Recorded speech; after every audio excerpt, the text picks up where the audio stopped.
Welcome to The Newsworthy. All the day's news in less than 10 minutes. Fast, fair, fun, and on the go. Today, we're talking about everything from flooding after Florence and Mark Cuban's apology to Amazon Go stores and the Kelly Clarkson show. Plus, hang out after the news to learn how a celebrity chef's nonprofit responds to disasters differently. Food is a lot more than just sustenance for the body, but it's something that really feeds the soul as well. I'm Erica Mandy. Today is Thursday, September 20th. You ready?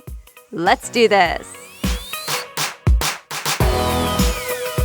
So the storm is gone, but the flooding is not. Officials in the Carolinas are warning that it may be sunny out, but many areas are still dangerous because of so much flooding from Hurricane Florence. Officials are asking some evacuees to be patient and not try to go back to their homes just yet. Thousands are still in shelters. President Trump was there yesterday. He toured the Carolinas to see the damage after Florence and thank first responders. Reuters reports at least 36 people have died now, and thousands still don't have power, although the number is way down from what it was. Power companies hope to have electricity fully back on sometime next week. There are some other concerns, too. The Wall Street Journal says it's the worst damage seen in nearly 2 decades to North Carolina's hog farms. And this is a big deal, not only because thousands of animals died, but also flooded waste lagoons means waste spilling into the waterways.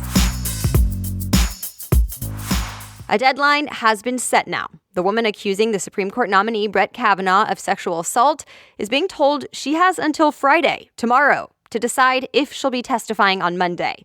CBS News reports Senate Republicans are giving Christine Blasey Ford the option to talk in public or in private on Monday. They say they want to hear from her, but Monday is the day. Take it or leave it. Ford's lawyer and Senate Democrats are holding firm. Remember, they feel the FBI should look into this whole thing before she has to talk to partisan lawmakers. President Trump also spoke out again about this. He is standing by Kavanaugh, at least for now. It's all being compared to accusations against Justice Clarence Thomas back in 1991. Anita Hill famously testified that Thomas sexually harassed her when she worked for him. He was still confirmed. Hill now says a fair hearing cannot happen without a fair investigation. To be continued. Mark Cuban is saying sorry to some of his employees and their families. He got emotional on ESPN and announced he'll be paying $10 million to women's organizations. Cuban owns the NBA team, the Dallas Mavericks, and an NBA investigation found serious sexual misconduct at the company against women who worked there, and it was happening for years. Cuban says he did not know about it, even though he admits he should have. It all started with a Sports Illustrated report earlier this year. Cuban has now hired a new CEO and says they are trying to fix this. Sorry to tell you this, but it seems nearly half of all cell phone calls next year may be coming from scammers. The Washington Post cites the stat from First Orion. It's a company that provides caller ID and call blocking technology. Already, there's been a big uptick. You've probably noticed. In 2017, the company says less than 4% of total calls were from scammers. And then this year, it's apparently up to more than 29%. By next year, expected to be 45%. Experts told the Post, since scammers are hard to track down legally, it'll probably take some new technology to help block them. A quick break now because today's episode is brought to you by HelloFresh. HelloFresh is a meal kit delivery service that lets you enjoy not having to plan dinner, spend money on takeout, or worry about gathering ingredients week after week. All of the ingredients are pre-measured and delivered right to your doorstep, and the recipes are on pictured step-by-step instruction cards. And the recipes only take about 30 minutes to make. Super easy and convenient and delicious. Who knew I could make veggie-loaded orzo and sausage with zucchini, tomatoes, and bell pepper, and rosemary meatloaf with green beans and mashed potatoes? I felt like a rock star chef. And if meat is not your thing, don't worry, you have choices. There's classic veggie and family plans. So, of course, you get a special offer if you want to try this out. For a total of $60 off, that's $20 off your first 3 boxes, go to HelloFresh.com/newsworthy60 and then enter the promo code newsworthy60. That's HelloFresh.com/newsworthy60 and enter the promo code at checkout newsworthy60. Now, back to the news. It seems your car is trying to become more like your phone. Yesterday, we talked about Google teaming up with car manufacturers to get their apps embedded inside the car. Today, it sounds like more car companies are getting on board, adding high-tech options to the touchscreen displays.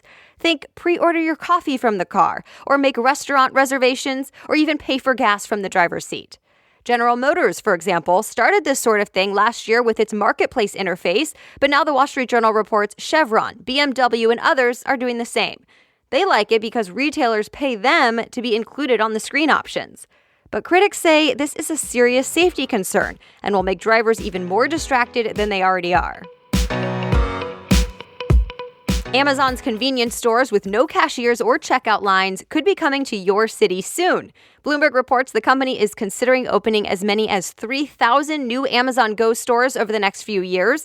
If it's true, it'll be a big threat to other convenience stores like 7-Eleven. Also in the Amazon world, its main shopping site is testing out a new service it calls Scout. CNBC reports Scout will ask you to give certain products a thumbs up or a thumbs down and then suggest other products based on your answers. The idea is to help Amazon become a place to browse, not just buy.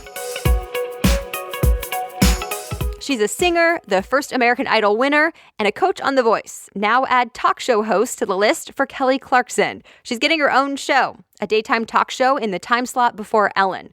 She announced it on NBC's The Tonight Show, and it's rumored to be called, what else? The Kelly Clarkson Show. It's set to debut in the fall of 2019. Oh, and a couple more entertainment things for you. If you're into reality competition shows, then you'll know this. Magician Shin Lim is the winner of America's Got Talent. And podcast fans, today is the day the new season of Serial begins. And that's it for the main news today, but it's now time for Thing to Know Thursday, where a different expert explains a different thing to know every Thursday after the news. This week, we're talking with an organization that was named the second most innovative company in the world by Fast Company. World Central Kitchen is a nonprofit started by celebrity chef José Andrés. It leverages the expertise of chefs to help after disasters all around the world. So my guest today is the current executive director, Nate Mook. He was selected as a Gates Foundation change hero and has produced documentaries for HBO, National Geographic, and PBS. He helped World Central Kitchen serve literally millions of meals in Puerto Rico after Hurricane Maria hit exactly 1 year ago today. And now he's in North Carolina, feeding the thousands left stranded after Hurricane Florence. So here's my conversation with Nate Mook. Hi, Nate. Thanks so much for coming on The Newsworthy. Great to be here. So I want to start with the aftermath of Hurricane Florence. I know you're there on the ground in Wilmington, North Carolina, that was hit hard by this storm. So what is the situation you're seeing there right now? And I saw that you said the World Central Kitchen is delivering, 20,000 meals a day? So give us an idea of what that kind of operation takes. Yeah, we served almost probably over 100,000 meals as of today out of our two kitchens in Wilmington and Raleigh.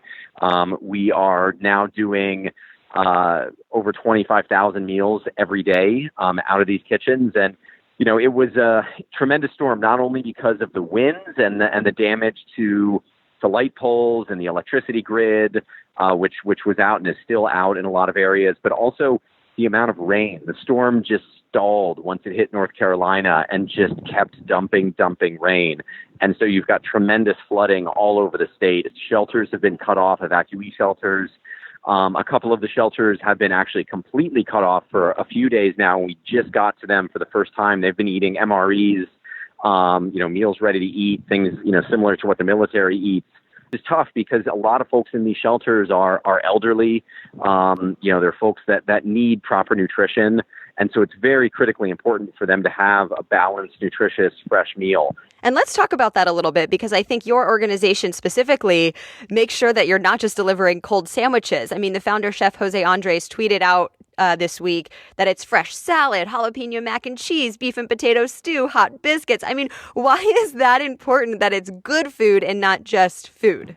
It's a great question, because I think, one could ask, isn't this a little fancy? Isn't this a little like, are we really needing to serve these meals? But, really the angle that we come at it is, we're chefs and this is what we do. And these meals aren't fancy. These are just nutritious, healthy, hot meals that are, really thought through with fresh vegetables, fresh meats, things that aren't processed and prepackaged and filled with a lot of chemicals. And we're doing it at scale. We're showing how you can do it at scale. Jose likes to say, food is a lot more than just sustenance for the body, but it's something that really feeds the soul as well. When you give somebody a plate of hot food that's been cooked in a local kitchen with local chefs, with support from folks from all over the country, it really makes them feel that people care and do their best and want to support them during this difficult time. They might have lost homes. Their communities are heavily damaged and destroyed. People have passed away in the aftermath of this. And so, it's really important for us to make their life that much easier. And not only for the folks that have been evacuated, but also for the first responders and folks in the military that are here that haven't had any fresh meals in a number of days. And so this really keeps them going. And would you say that not every organization kind of has that innovative, creative, take action mindset? Because I remember interviewing Chef Andres for another situation, and he was telling me that it's more about the action and less about the planning. And too often we get kind of stuck in the planning stage. What's your mindset on that? There's a tendency to sort of wait and see. Sit in a meeting, kind of figure out what to do, come up with a plan of action before you do anything. And obviously it's important to have a plan, but at the same time, you can't wait to take action. And one of the things that we saw in Puerto Rico was the scale of what had happened meant that there was almost this paralysis. And that's why we found ourselves front lines of feeding people, because we just started to do it. We didn't ask anybody for permission. We just realized the massive need and just started to respond. And all of a sudden, we were working in all 78 municipalities, working with the government of Puerto Rico. We were working with FEMA, and I'm glad that we were able to fill that gap, fill that role that was tremendously needed at the time. At the same time, I think we're sort of learning that there's a lot of work that needs to be done and preparation that needs to be done in lead up to a storm, especially one that we know is coming. There needs to be organization, especially around food. Food is unfortunately one of those things often forgotten, because you've got these shelf-stable meal options, these MREs. You've got processed food like chips and potato chips and candy bars and things that can be stored places. And so people think, well, that's fine. They'll have something to eat. But it's not really food. That's not really what can keep people going, especially if you're elderly, you have diabetes, you have other medical needs. You can't just be eating junk food for weeks on end. 3.5 million meals served in Puerto Rico in the aftermath of Maria. How did that situation compare to what you're doing in Florence? And what do you remember most about that experience? I think there's a lot of similarities in terms of the damage to infrastructure, the damage to power. I think, one of the big differences between Florence and Hurricane Maria that hit Puerto Rico was the scale of Maria. Maria hit Puerto Rico as a strong Category 4, and it didn't even leave the island, cut all the way across the island, and was still a hurricane by the time it left. The devastation was quite extensive, and because Puerto Rico was an island, it added this tremendous complexity onto the response. So the speed at which the response can happen here is much faster than in Puerto Rico, where you had tremendous long-term devastation that just took a very, very long time to start to normalize things. If people want to help, should they go to the website worldcentralkitchen.org? What's the best place? Absolutely. I think the best way to get involved is to go to worldcentralkitchen.org.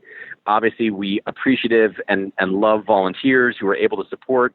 But also, financial support goes directly for us buying food, which enables us to cook the food and serve the food. And, we are very transparent with what we're doing. We're showing in real time what's going on the ground. If people want to support an organization in the aftermath of a disaster like this, I think they want to know that their donation is reaching people who are really in need. And that's what we're doing. And of course, you can find links to World Central Kitchen and read more about what they're doing in today's show notes on thenewsworthy.com. That's also where you can read more about all the news we talked about today. Just go to thenewsworthy.com, click episodes, and look for today's date. Thank you so much for listening, and please be sure to share this episode if you enjoyed it. And remember, The Newsworthy is ready for you by 4 a.m. every weekday, so we'll chat again tomorrow. Have a great day.